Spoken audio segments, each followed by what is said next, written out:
Hey everybody, this is Harvey Media.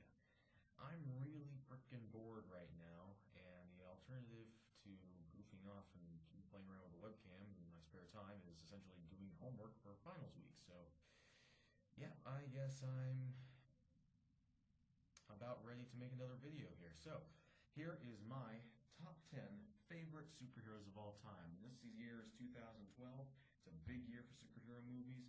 We've seen Ghost Rider Spirit of Vengeance and the Avengers come out, and then coming up we're going to have G.I. Joe Retaliation, The Dark Knight Rises, and The Amazing Spider-Man coming out later this year. It's a big year for superhero movies, a big year for comic book fans like myself. So I'm going to talk about my top 10 favorite, all-time favorite superheroes in movies or television. Okay? Ready? Let's get to work. Number 10. Aquaman. Aquaman is essentially a king right out of Arthurian lore. Actually, his name actually is Arthur, so that's pretty accurate. Except instead of being the king of Britain, he's the king of Atlantis. And he has all sorts of things to do with Atlantis and stuff like that. So his powers essentially come from the water. He also has telepathic control over all the fish in the ocean, and also some basic form of telepathy, communicate with his loved ones or other people like that when he needs to. And he's also super strong and super powerful and near invulnerable as long as he's in water. The longer he's away from water, the less power he has. Now, a lot of people consider Aquaman to be a bit of a joke based on his portrayal in the Super Friends cartoons. But let's remember, that cartoon kind of screwed Aquaman over pretty bad. Remember that nearly every episode that Aquaman was in that show, the Super Friends were going away from water. And every episode that Super Friends actually did have to face an enemy that involved water, Aquaman was conspicuously nowhere to be seen.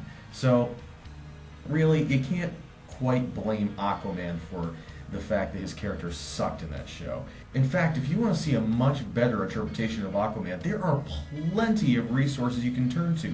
If you want to see a sort of campy version of Aquaman who's still awesome, I heartily recommend Batman Brave and the Bold. He did a lot of guest spots on that show, and he's awesome. Even more awesome were his guest spots on Justice League, the animated series. You can, if you want to, check out his the one pilot movie they made for an Aquaman TV series. I don't actually recommend it, however, because it's kind of crap. But Harvey, I can hear you all asking, why should we want to look this stuff up anyway? You haven't told us why you like Aquaman. Why do you like him so much? Well, frankly, Aquaman is just an epitome of masculine power, and he's just a hugely macho superhero, and I love that sort of cheesy British king out of Arthurian lore. I'm going to protect my family and my realm from all enemies that come that come up to try and face me. I'm going to go into battle so hard that my arm's going to get cut off, and all I'm going to do is replace my arm with a spear, and I can keep fighting. I love characters like that, if only for the cheese value. How awesome is Aquaman in this regard? How macho is Aquaman? If Chuck Norris and a mermaid ever had sex, the result would be Aquaman. Enough said. Number 9, the greatest American hero, Ralph Hinckley. Now, this is an old TV show that some of you might not know, so here's the long and short of it. Ralph Hinckley is a teacher of troubled youths at a local high school, and one day, during a field trip, he is contacted by aliens who give him a super suit that allows him to have superhuman abilities and allows him to fight crime and stuff like that. Well, he's a superhero, of course. Problem is, he loses the instruction manual in the desert, so he no longer knows how to control the powers. He has the powers as long as he has the suit on, but he doesn't know how to control them. The rest of the series is just Ralph Hinckley trying to figure out how to use the suit, interacting with various co-stars on the show, all of whom are amazingly well written and well acted in. It's an incredible show. I just recently discovered it. I found it in a Cracker Barrel and bought it on impulse, and it's a fantastic series. I heartily recommend it to everyone. It is hilarious.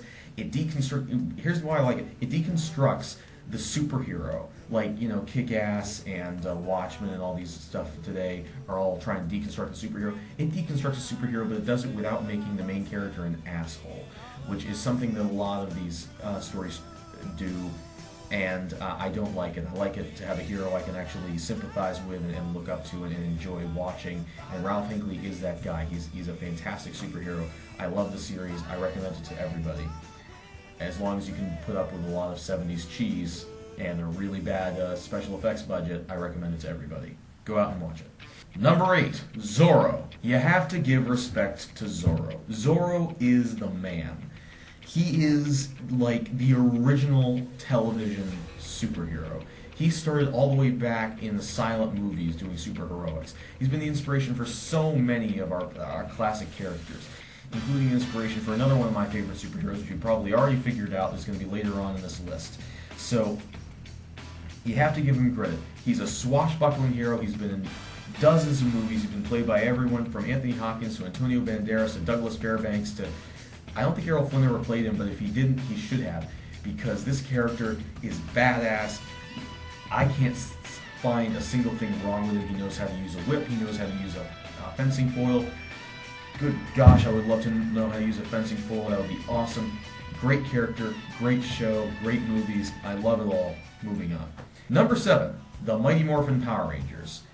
Actually, scratch that. Just Power Rangers. Just Power Rangers. Every season ever, with a few exceptions like Wild Force or Operation Overdrive and some bits of Samurai. It's getting, I admit, Power Rangers Samurai is getting better, but for the most part, I actually really hated that show. And, you know, stuff like that. With those few exceptions, Power Rangers is awesome. I've grown up with Power Rangers. I still watch Power Rangers to this day.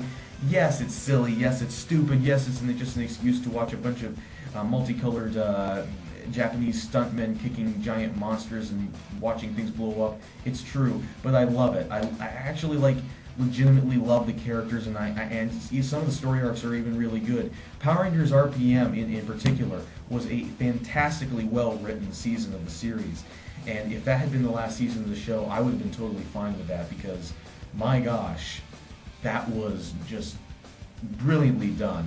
It was self-referential. The humor was self-referential.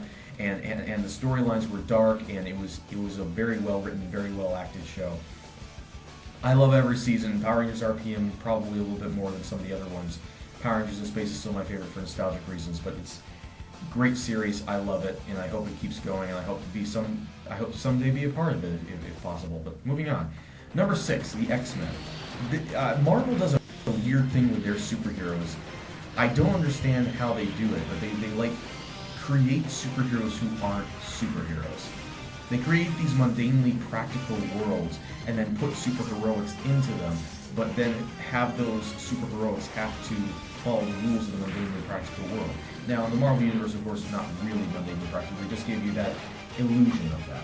Now, the X-Men, in particular, are not superheroes. They really, not in the traditional sense. I mean, they're not like these people who everyone looks up to. No, they're criminals. The X-Men are a team of very well organized, very well intentioned criminals. You can make a very strong argument that these guys are a terrorist organization, despite the fact that they don't actually try and spread terror. If you watch any incarnation of their series, particularly the 1990s animated series or even modern day films, and you'll see their operations are quite covert and quite dangerous. You could very easily change the dialogue in any of the scenes in the cartoon, especially the first couple episodes of the cartoon, and show that and show them to be criminals, like out-and-out criminals, rather than people who are desperately trying to save lives. It's a very dark universe, and the team is constantly at each other's throats, and I love it. And I wouldn't put Wolverine on this list. I admit Wolverine is awesome, but I kind of like Wolverine better when he's in the greater context of the rest of the team. That's why I like the animated series better than the movies, because not only do you have Wolverine being awesome, you also have Cyclops being awesome, you have Beast being awesome, you have Gambit being freaking awesome, you have Rogue being fantastically awesome. You have all these characters working together as a unit instead of just the Wolverine and the X-Men show. Not knocking on Wolverine and the X-Men, by the way, that was a good show too. I just like the 90s animated series better.